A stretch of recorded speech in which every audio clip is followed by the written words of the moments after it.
There was a lot of anticipation and celebration this morning because after 2 years of captivity by Hamas, the 20 remaining living Israeli hostages were released and are reuniting with their families. Here's a few of the emotional reunions captured on video. Take a look.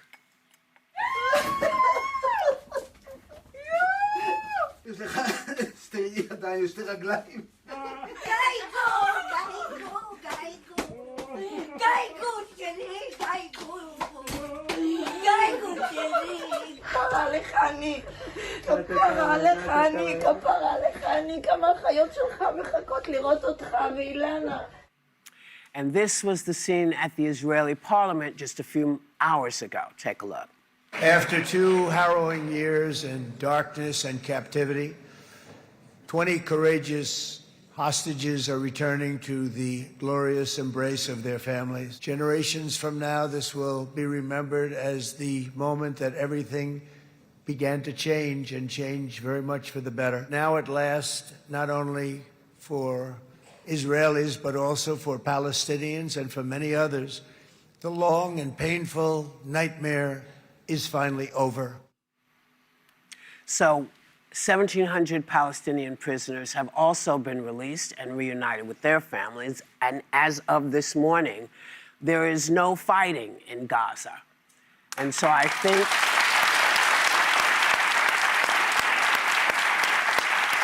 we can all pray that it stays that way.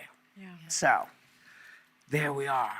And that's exactly right. Listen, if this peace deal holds, which I pray that it does, it's historic. It is a massive diplomatic achievement. And I think the whole world can breathe a sigh of relief because for many of us, knowing people who were, I met with some of the hostage families and how hard this was for them for the last 2 years. There's not a Jew across the world who didn't feel personally impacted by the events of October 7th.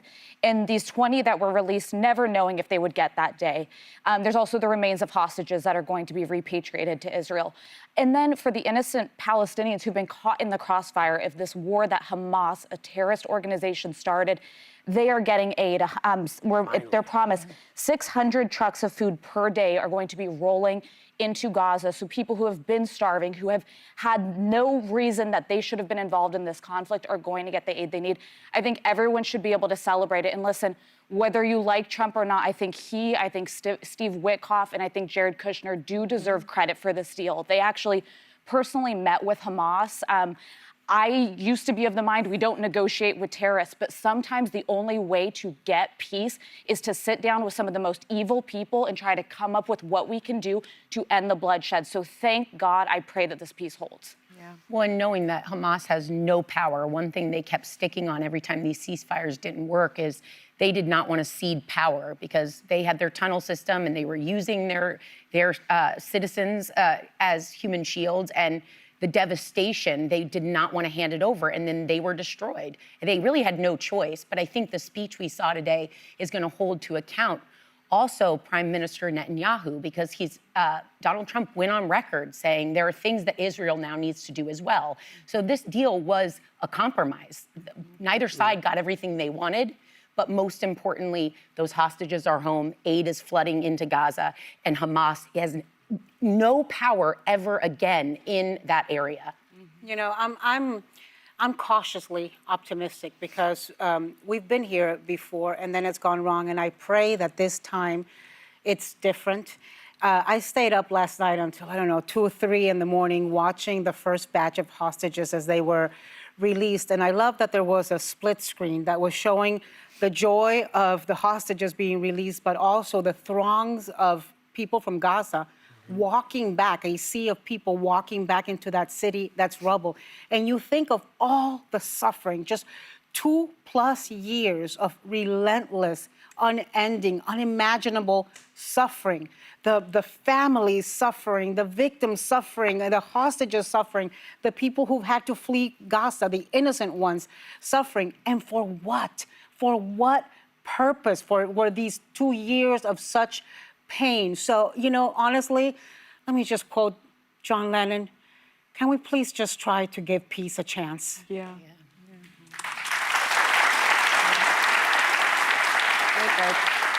I think we've said it all. It's just, as a faithful person, it has been my daily prayer that there be peace there.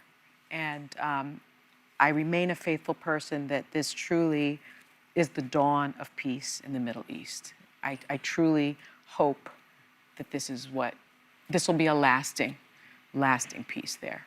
And also, it's good to be able to say to people, remember, the Palestinians are separate from Hamas. Yeah. Remember, they were not able to vote. They could not do anything. They had no rights in their country. So it's good that we have all been able to say, oh, okay, that's the difference here.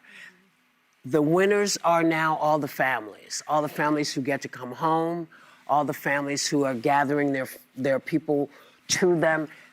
That's the win.